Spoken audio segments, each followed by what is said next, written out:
Delhi high court దగ్గర ఉద్రిక్తత చోటు చేసుకుంది. బీజేపీ బహిష్కృత నేత కుల్దీప్ సింగ్ సెంగార్ కు బెయిల్ ఇవ్వడంపై మహిళా సంఘాలు ఆందోళన చేపట్టారు. బెయిల్ రద్దు చేయాలని మహిళా సంఘాలు డిమాండ్ చేస్తున్నాయి. 2017లో దేశవ్యాప్తంగా సంచలనం సృష్టించిన ఉన్నావ్ అత్యాచార ఘటనపై ఢిల్లీ హైకోర్టు కీలక ఆదేశాలు జారీ చేసింది. ఈ కేసులో నిందితుడిగా తేలి జీవిత ఖైదు అనుభవిస్తున్న కుల్దీప్ సింగ్ సెంగార్ కు శిక్షను నిలిపివేస్తున్నట్లు వెల్లడించింది. ఉన్నావ్ అత్యాచార కేసులో తనను దోషిగా నిర్ధారిస్తూ 2019లో ట్రయల్ కోర్టు ఇచ్చిన తీర్పును సవాల్ చేస్తూ సెంగర్ దాఖలు చేసిన అప్పీల్ పెండింగ్ లో ఉండడంతో అతడి శిక్షను సస్పెండ్ చేస్తున్నట్లు తెలిపింది. దీనిపై దేశవ్యాప్తంగా ఆందోళనలు వెల్లువెత్తుతున్నాయి.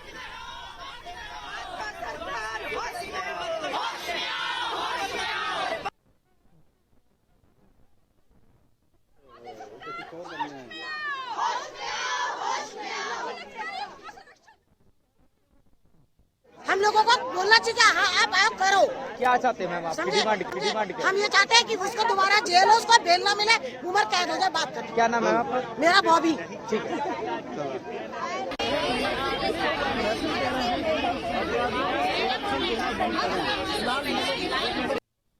ఢిల్లీ హైకోర్టు దగ్గర ఉద్రిక్తత చోటు చేసుకుంది. బీజేపీ బహిష్కృత నేత కుల్దీప్ సింగ్ సెంగార్ కు బెయిల్ ఇవ్వడంపై మహిళా సంఘాలు ఆందోళన చేపట్టాయి. దీనికి సంబంధించి పూర్తి డీటెయిల్స్ మా ప్రతినిధి రాజు అందిస్తారు. రాజు, ప్రియా, ఏదైతే ఉన్నావ్ అత్యాచార ఘటనకు సంబంధించినటువంటి ఇందులో దోషిగా నిర్ధారణ అయినటువంటి మాజీ ఎమ్మెల్యే బీజేపీ బహిష్కృత నేత సింగార్ ఎవరైతే ఉన్నారో కుల్దీప్ సింగ్ సెంగార్, ఆయనకు మంగళవారం రోజున హైకోర్టు బెయిల్ మంజూరు చేసింది. వాస్తవానికి ఈ అత్యాచార ఘటనలో సింగార్ కు ఏకంగా జీవిత ఖైదు పడింది. కానీ దీనికి సంబంధించి సిబిఐకి సంబంధించినటువంటి అప్పీల్ కూడా హైకోర్టులో పెండింగ్ లో ఉన్నటువంటి క్రమంలోనే అతన్ని ఏ విధంగా అయితే బెయిల్ ఇస్తూ హైకోర్టు ఆదేశాలు జారీ చేసింది. సో దీన్ని ఇప్పటికే ఈ అత్యాచార ఘటనలో సర్వైనటువంటి బాధితురాలు ఆమె కుటుంబ సభ్యులతో కలిసి గత 2-3 రోజులుగా ఢిల్లీలో ఆందోళన నిర్వహిస్తూనే ఉంది. ఈ క్రమంలోనే ఈ రోజు పెద్ద ఎత్తున మహిళా సంఘాలు ఢిల్లీ హైకోర్టు ముందు ఆందోళనకు దిగాయి. అంటే ఏకంగా అత్యాచార కేసులో అతను రుజువైన తర్వాత కూడా ఇప్పటికే ఈ విషయంలో జీవిత ఖైదు పడ్డాక సిబిఐ విచారణ జరుపుతున్నటువంటి క్రమంలో బాధితురాలి అభ్యర్థులను పరిగణలోకి తీసుకోకుండా ఆమెకు న్యాయం చేయకుండా ఏ విధంగా ఈ కోర్టులు అతనికి బెయిల్ ఇస్తాయంటూ పెద్ద ఎత్తున మహిళా సంఘాలు ఆందోళన చేస్తున్నటువంటి పరిస్థితి కనిపిస్తుంది. ముఖ్యంగా ఈ ఘటనలో అంటే 2017లో ఎప్పుడైతే ఈ ఘటనకు సంబంధించి పలుసార్లు ఈ మైనర్ బాలిక పైన కుల్దీప్ సింగ్ అత్యాచారం చేశారు.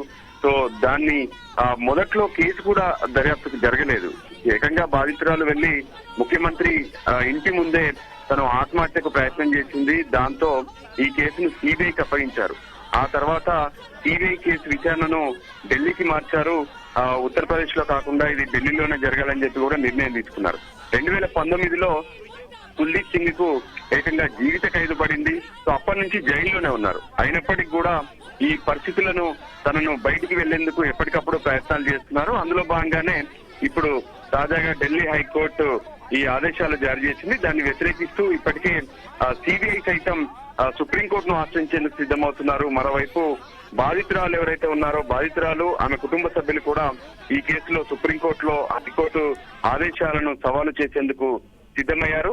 ఓవరాల్ గా కూడా ఇప్పుడు ఉన్నావ్ అత్యాచార ఘటనకు సంబంధించినటువంటి అంశం మరోసారి తెరపైకి రావడం, ఎవరైతే ఇందులో దోషిగా ఉన్నటువంటి కుల్దీప్ సింగ్ కు బెయిల్ ఇవ్వడం మాత్రం ఇది పెద్ద ఎత్తున ఆందోళనకు దారితీస్తుంది. Priya. Right Raju, thanks for the updates.